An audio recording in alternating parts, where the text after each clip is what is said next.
around us, we have to serve that person happily and willingly. Okay, now why we are going to why we have to serve that person? Because maybe in some times we may be requiring someone's help. Serving means we have to help those people. Okay, we are the ones who have to help each other. We have to be helpful towards each other, and that's why it will show that we have some human nature, and that shows our humanity. Okay, it shows the humanity in us, that we are serving people, or we are helping others. So in this chapter, it's given to you that two broad actions govern the human nature. Okay, two broad actions, this call that as, the first one is the attitude of taking, and the second is based upon the attitude of giving. So the two actions that he says, the author says, is the two are, one is the attitude of taking, the other one is attitude of giving. Okay, whenever we are taking something from someone, we have to be too humble, because the person is helping us. We have to be humble, we have to be generous towards that person, because he is helping us in any way. Whenever let's take an example of simply, if we have not bought our lunch today. Okay, suppose you have not bought your lunch today, and one of your friends is offering lunch to you, and you are having his lunch, or sorry, her lunch. So what will happen, that there has to be an attitude of giving in your friend. So if your friend is giving to you, there has to be that attitude that yeah, I'm giving it to my friend. Okay, it has to be so humble, it has to be generous, that whatever amount she is taking, she is equally giving it to you. Okay, so this is the attitude of giving. Then we have the attitude of taking. The person who's taking someone's lunch or someone's belongings, the person has to have that attitude that I am taking some help or something from the other person. So that person has to be a little humble, and very, very generously the person has to thank that person. Okay, the giver, we have to thank the giver. Or even in our daily lives, when we see, I'm not comparing myself or you all with beggars, but just think of it, that we all are beggars in front of God, because we all are asking something or the other from our God. And whenever we ask from God, what we say, we are so delightful, we are so we have all those sort of things in our mind, that he is the one who's giving us, he is the one who's helping us. Okay, so in this way, whenever we are even be with any person, we have to take care of those things in our mind, even with the humans. Okay, even with the humans. So that attitude of giving and taking has to be always there in our mind, so that we can think of God and we can serve the people wholeheartedly. Now the chapter tells you so many examples of serving people. Like we have our police forces, we have the military who's helping us, who's saving us. Then we have the doctors. Okay, the doctors are also serving us. In this corona pandemic period, the doctors have served us a lot. They have helped so many people without even thinking about themselves. Then we have so many people like the delivery boys and the other luggage people who carry the luggage for us. Okay, so there are so many people who are helping us, they are serving us, and to them we have to be thankful. Then there are certain things that we must have heard from our parents or our elders, that whenever you see some needy person, you have to help that person. Whenever someone comes at your door, you have to give something to that person. Okay, so all those things are inculcating the value of serving the people in yourself or in us. Okay, and we have to be thankful to God that he has at least given us this attitude of giving. Okay, there is no person who can say that it's not a good thing of giving anything. Okay, whenever you go and whenever you think, whenever you hear from someone, everyone says that helping others is a good value. So in this chapter, we are going to learn this small story I hope many of you must have heard the story earlier from your elders. Okay, the story is about gods and demons. So one day, many years ago, one day, a child, a small one, he has asked from his father that what is the difference between gods and demons. And his father, in the answer, he said, son, in order to explain my answer to you, I will organize a small party at home. I will invite the gods as well as the demons to attend the feast. At the end of the party, you will get the answer to your query. So as he has decided, he has fixed one date for the grand feast, and he has invited all the gods and demons. So as the date and venue was decided, the demons and the gods, they have attended the feast, they have come to attend the feast. And finally, the child has observed how the demons and the gods look different from each other. Okay, he has just noticed that the demons were so disorganized, they were noisy, they were impatient. Okay, and their faces were different from the gods, though they had powers. The child was curious that demons also have powers, gods also have powers. So why we are saying that demons are different and gods are different? Why we are giving different names to them? Okay, so as he observed, he noticed that all the gods, they were so polite, they were so patient, and they were so neat and tidy, and everything was there. And their faces were charming, bright faces, and everything was there. So it was so delightful to see all those gods. While looking at the demons, there was some sense of scare. Okay, some scary sense was there that no, if we do something in according to their will, they will harm us. Okay, so the boy, the small boy, he observed everything. Then he also noticed that the demons were demanding VIP treatment. VIP treatment means they were saying that they have to be served first before the gods. Okay, they have to be served, and so many things. They demanded that the food should be served to them before the gods, before it is served to gods, as well as they decided other treatments, like they have to sit over here and there and everything like that. Then the host said, it's okay. He said, I'm fine with all your demands, I will fulfill all your demands, but there is one demand from me. Okay, he said that there is one demand from me, that whenever you sit to eat, whenever you are sitting to eat, what you have to do is some wooden planks are to be bound to your knees. Okay, now just imagine if the wooden planks are there surrounding your knees, what will happen? You can see in this diagram also that the wooden planks are there. Okay, so they are surrounded the knees, so the people, the demons are not able to bend their hands. Now they said, okay, fine. If the demons, they agreed, and they said, we are fine with this, and there is the one more condition is there. If you are doing the same with the gods, then it will be fine with us too. We are also the ones who will allow to bound those planks on our knees. So the host said, okay, I will do the same thing with gods also. Then what happened? When he served the demons, the planks were bound to their hands, and after some time, the demons just thought that if we are not able to bend our knees, what will we do? Okay, so they were so astonished. They were they were so angry. Okay, they had a high temper. They were blaming that person, the host, that what he has done with us, and he has called us for feast. He has called us to serve us, and we are not able to have all those food which are lying towards us. The soup, to have that soup, they had to pick up with a spoon, and they had to move it towards their mouth, and they were not able to do all that.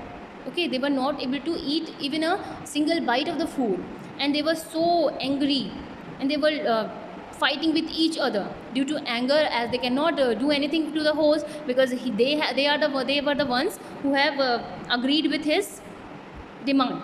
So what they were doing, they were fighting with each other, and finally they decided that they are not going to eat anything, and they will leave from the place. Okay, and finally they left with so much noise and fights and quarrels and everything.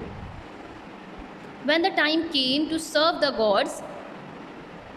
gods were also given the planks, and the planks were bound to their knees. So what they just sit quietly or silently, and they thought for some time, and after some time they decided that they are going to serve each other. If they are not able to eat by themselves, they are going to make the other person eat. And they divided themselves into pairs of two, and each one of them was serving to the other person. So the small child, he noticed that yes, finally he just said that the gods are the ones who are serving the others. Okay, and that is a good quality. That is a good quality of serving people. And the demons were not serving each other, and as they were not serving each other, they all went empty stomach. Okay, they all went empty stomach, but as they were helping each other, the gods have all the food that they wanted, or whatever amount they wanted, they enjoyed the feast. Okay, not if not with their hands, eating with their hands, they enjoyed the feast eating with their partner's hands. So finally the man, the host, he told his son that the major difference between the gods and the demons was in their attitude of giving and taking. The demons were selfish. They only thought about themselves. On the other hand, the gods were not selfish. They were happy to serve others selflessly, and as such enjoyed the hearty meal. So you see, if you are not selfish, you receive much more than you give. And just keep that thing in your mind, that God always have this thing for you all, that if you are serving, he will increase your things that you are serving. Suppose if you are serving food to someone, he will increase your food. If you are serving someone with your intelligence, he will increase your intelligence. If you are helping others with some money, then he will increase your money. So whatever you have, God is going to increase that thing if you are giving it to someone with a clean heart. If you are serving people just to show off, okay, if you are serving just to show off, then there won't be any much benefit. Whatever you have, you have. Whatever you are giving. But if you are selflessly doing, you are happily doing with the clean heart, you are doing the serving of any kind to others, the God is lastly going to increase that particular thing for you also, and you are going to enjoy that thing, your wealth, your money, your food, then your wisdom, everything. Okay, so God travels in the world with one of his finest principles, that whatever you give will come back to you with interest. Okay, and finally the moral of the story is, whatever you give today will come back to you tomorrow. There is a saying also that what you give, the same thing you will get. If you are giving that happiness to someone, the person will be happy towards you, and whenever if you feel sorrow, that person is going to make you laugh.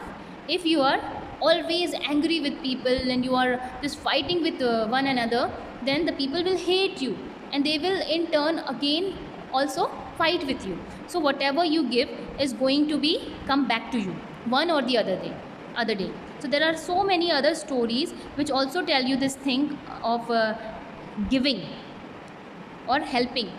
A small story that I remember, which is not from your textbook, I remember a small story that there was a beggar who was begging every day in the afternoon time. Okay, every afternoon he comes to a lady and asks for some food, and the lady, what he does is, she gave one day, she has given a piece of roti, or you can say one or two rotis she made for the beggar. He started making 2 extra rotis for the beggar, and she used to give it every day. Now one day, due to something, she thought that why I am always giving him something or the other, and he is not helping me. He is of no use. I am not getting anything from him, so why I am helping him? Okay, and one day she decided that she is going to add poison in the chapatis, and then she just made 2 rotis with that poison. And finally when the time came, the beggar came to take the rotis, she exchanged.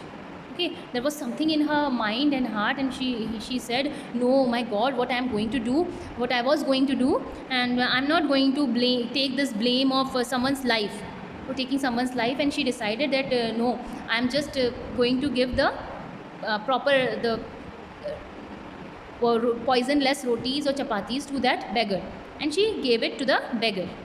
Okay, now that day what happened, the female had a son. The female had a son, and his son was far away in some other country, or at some other place. There was no contact between them from so long. And that day the beggar came across with that person. Okay, after some time, when the female opened the door, she found that his son was standing in front of the door. He was in so disorganized manner. His hair and his clothes were so torn up. So she said, she was just all in tears, and she was saying, oh my God, what happened to my son? And when she took his son inside, and he takes some rest, and after some time he said that, mother, I was in so much pain, due to job he must have gone. So whatever be the reason, so I was so much in pain, I was so much in problem, and due to that I just ran away from that place, and I have anyhow I have just come to my home, and I'm so glad to see you all over here. And he said that there was a beggar outside the house, and he gave me 2 chapatis. I was so much in weak. He was so weak, he was feeling weakness, and he said that that beggar gave me 2 chapatis, and I had those chapatis, and finally I got some senses, and I came to home safely. So that day the women thought of this, that what would have happened if I would have given those poison chapatis to that beggar. The beggar was going to give, it was pre-planned by the god. Okay, that beggar was going to give those chapatis to his son, to her son. Okay, and as she thought of that, that thought made her in tears, and she was so much in fear of what would have happened.